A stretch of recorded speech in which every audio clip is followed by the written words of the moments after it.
Welcome to Paranormal Supernatural Activity Radio. I'm your host, Jim McKinney. This is the first radio show of 2017. I hope you guys had a happy new year. Sorry for the late show. I'm actually on location with a guy that I met at the Orphium Theater around October with the haunted tours, and we eventually agreed to do a interview. Finally set the time and date. And today I'm going to be talking to him about the Orphium Theater and all the interesting things I found over there while I was doing the tour. And I'm going to be talking to Joe, and he's going to be talking things about like the history of the Orphium Theater, some of the witness accounts, and stuff like that. So I'm going to toss it over to Joe to talk about, at least start with the history of the Orphium Theater. Hi, appreciate you having me do this. This is kind of awesome that you got to come on the tour. Did you have a good time? Yeah, I did. It was very fun. Most of the people that come into the theater, it's their first time ever coming into the theater, so I think that's probably what they enjoy the most. It's a beautiful theater, and it's one of the reasons why the Phoenix Ghost Tours, which I run, ended up throwing it so we could raise money for the Friends of the Orpheum Theater organization. They basically make sure that the place looks like it does. You know, the amazing colors, the specialized architecture. That if there's repairs or if there's things needed. And plus, they also help out with just simply if the city itself needs assisted hearing devices, if they want to outreach to the community. There's a lot of different things that they do, and they've spent thousands of dollars making sure that the Orpheum is gorgeous. So I'm glad you got to see it. The next question, how long has the Orpheum been there? Well, the Orpheum was finally completed in 1929. It took 2 years to complete. It was basically towards the heyday of theaters in Phoenix. There were basically, obviously, no Wi-Fi back then, no internet, no Game of Thrones back then. So you had your main entertainment was radio, and then the biggest and best thing was silent movies, vaudeville, stuff like that. And so theaters were a really big part of entertainment. And so there were at least 4 major movie palaces in Phoenix. One of them was the Orpheum. And as you saw when you were inside, it has an amazing architecture that's supposed to take you out of the place you're in this case Phoenix, to where you are visiting a whole nother world. It's like you're on a set, much like how Disneyland does today. The way they configure and build their sets to get you out of where you were and put you in a whole new experience. So when it was finished in 29, it was the Palace of the West. In fact, it was later on called the Palace West, but it brought in, Paramount was the one that helped launch it for the most part. And even though Paramount owned it, it was run by a guy named Harry Nace and his partner Joe Rickards.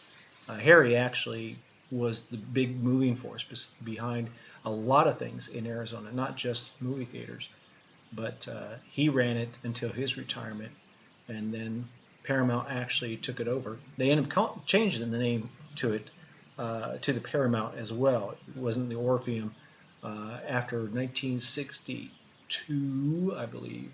I have to get my dates right. But with Paramount, it was a big deal. And then when most of Phoenix was moving away, it started the sprawl, you know, where northern Phoenix and Scottsdale and Tempe and of course Glendale, when they started to grow, people stopped living in downtown Phoenix. So a lot of businesses were suffering and languished due to lack of people being down there. And of course, television was starting to come on the rise as well. So by the late 60s, it ended up being sold to the Nederlander Group. Nederlanders are the ones that basically help start the whole off-Broadway process, where they would take Broadway shows and tour them around the country. And they wanted venues that they could do it in, so they ended up buying different venues around the country and included the Orpheum. That lasted for a couple years, but again, because downtown Phoenix was not exactly the epicenter, and people were moving away from there. The lack of interest and basically the idea of making some money, they leased it out to a family called the Coronas, not the beer guys, but it was a Mexican family, and they ended up showing a lot of basically the big Mexican population. They found this the place to hang out because they would show Mexican-run movies. They would have boxing matches on the stage. Nice. They would have mariachi bands, many things like that, focused with the Mexican community. And when they finally stopped doing things and it was languishing downtown, the Orpheum itself was almost going to be demolished by the city. The city hall, where it stands next to it right now, that was being built, and they wanted to have some parking space, so they were going to tear that down. But luckily, a group of concerned citizens, they decided to save it. And after a lot of money and a lot of effort, they remodeled and refurbished the Orpheum. The Orpheum was in very bad shape back then. So it took them from 1986 to 1997 for them. That you? Yeah. For them to remodel it, and finally it reopened in 1997 to Hello Dolly. Carol Channing came out of retirement to play the lead in Hello Dolly there. Nice. And it was a phenomenal production, and it's owned by the city now, and they do their very best to keep it up. But as with any arts budget with most cities, they tend to get smaller and smaller each year. Yeah. So that's why the Friends of the Orpheum are so important, to help bridge the gaps for the things that the Orpheum needs. I know that one of the things when they approached us to do the ghost tours, it was almost inevitable because I had been researching the Orpheum for years. Nice. And it's amazing the history itself of how it played in Phoenix, because that's when I've done ghost tours around downtown Phoenix, the history of Phoenix, I think, plays a big part. And so I already had a lot of research on the building, and then getting permission to do some investigations inside, take pictures, as well as reach out and get more accurate historical information. It really made a big difference. Nice. Well, like I said, I took a tour around October of 2016, I believe it was. Mm-hmm. And it was a very beautiful building. They did a very great job. One that I found very interesting was the Echo Room. But, of course, I just watched all the other people do it. But I'm going to make two questions into one, plus add another one.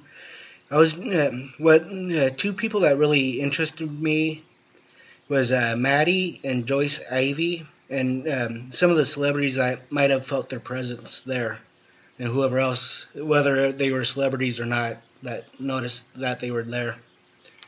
Do you feel like you're sensitive? I mean, do you get that? Do you have that ability? And I apologize. It's hard to define that. I don't want to say that you obviously have a gift that is always working all the time. Yeah, well, when I do see like figures, and sometimes I do feel little odd things here and there, but when I was there, I did notice, like in the balcony, when the music was playing and just a few odds and ends, that place was a little, well, for me it was cool, but probably others would be spooky, but I was really fascinated with that area. That's cool, because it is a very active area in the paranormal sense. And, of course, I'm going to say right off the bat, paranormal is what I would define as anything we can't figure out an explanation to after doing some great effort. I do my very best, and always have, to try to disprove what's going on. I don't want to just say, oh, hey, look, this happened. Isn't that spooky? Anyone can do that. Yeah. I think the best stories are the ones that are probably as true as possibly can be. When you took the tour, of course, we did talk about Joyce Ice and this ghost called Maddie. And the areas that you talked about, I think we have a tendency to automatically romanticize certain areas because, especially older buildings, when we're in there, it puts us in a different frame of mind. But the consistency of what has happened to people in that area, and of course people that are sensitive, that got impressions. Some get very distinct impressions. and some very clear readings, and we try to match them up from the various people, see if they ring true time and time again. With the most common one that we've heard about, her name is Maddie. And from our research here recently, even after you've taken the tours, we continue to research to see if we can find out who Maddie was. Because for years, that's what people called her. We don't know how she got that name. We supposed it was probably along the lines that someone may have mentioned it. Oh yeah, the ghost name is Maddie, or the things that happen up there in the balcony are so annoying it reminds me of your sister Maddie. You know, something like that. So how that name got there, we're not sure, but it kept on ringing true for people who were sensitive that they seemed comfortable with that. Since then, we have found a person that's related to the Orphium called Maggie with the double G. We first thought it might be a lady named Maddie who was well known around downtown. It's Mattie. And this lady was pretty much a crazy lady. Nice. That she was very rich, but she kind of she actually ended up owning a lot of property down in downtown Phoenix, but because of not paying taxes, eventually went away. So she was seen quite often by many people in downtown Phoenix walking around in very elegant dresses. She had plenty of them, but she was also almost homeless. Wow. And she'd be seen walking around talking about downtown. We thought maybe that's her because that's the match, Maddie. But the truth is, if that name, the variation on that name, either Maggie or Maddie or Madeline or Martha, whatever it may be, from all our research, the one thing that we did find was a Maddie who was married to the brother of Harry Nace, one of the original owners. Nice. Now, I will automatically say, and there's more details that we're going to give on tours because it's a great breakthrough for us. We're very happy about it. And it's about as close as we get to identifying who this Maddie is. But I have seen people would say, okay, well, did she ever hang out at the Orpheum? That we haven't found out yet. But we've seen pictures of her, and we also have pictures of a ghost in the balcony that's extremely clear, and I believe you may have seen it on the tour. Yeah, I took a picture of it on my phone and I downloaded it onto my Facebook group, which is the same name as the podcast. So I downloaded that; people could see it there. So sure, the pictures that we found so far are only of Maddie's daughter, who was an amazing woman. She was actually the pioneer in nursing, especially in Arizona. She ended up being on a whole bunch of national committees because of her expertise and her willingness. Now, the pictures that we saw of Maddie's daughter, if Maddie looks like her mother, then it would be a match for what we saw in the balcony. So it's still one of those, it's one step away from being complete and being happy with saying this is definitely Maddie Nace, Maggie Nace. And but it's very possible because number one, the brothers were very close. Number two, the brother that she was married to, they actually had a butcher shop right around the corner from the Orpheum. So I know she spent time down there. Both Harry and his brother lived just 2 doors down from each other for a little while. So again, they were really close during that time. The idea of people having relatives haunt places where they're known for is not unheard of. It's a little bit different, but it's the one connection that we found that's been very solid that matches the name Maddie. So we think it's Maggie after all these years. We'll be presenting more on tours, and we definitely won't have more research to do because we even found a relative that might have a picture of the original Maggie Nace. So we're going to see if that matches, like her daughter did, to the picture that we have of the ghost in the Orpheum. Now, Harry Nace, we think he also haunts the place.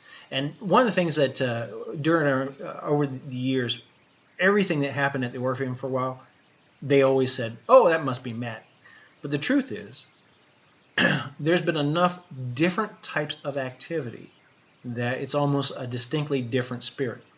especially from what people have reported. So we think Harry Nace is also haunting the theater.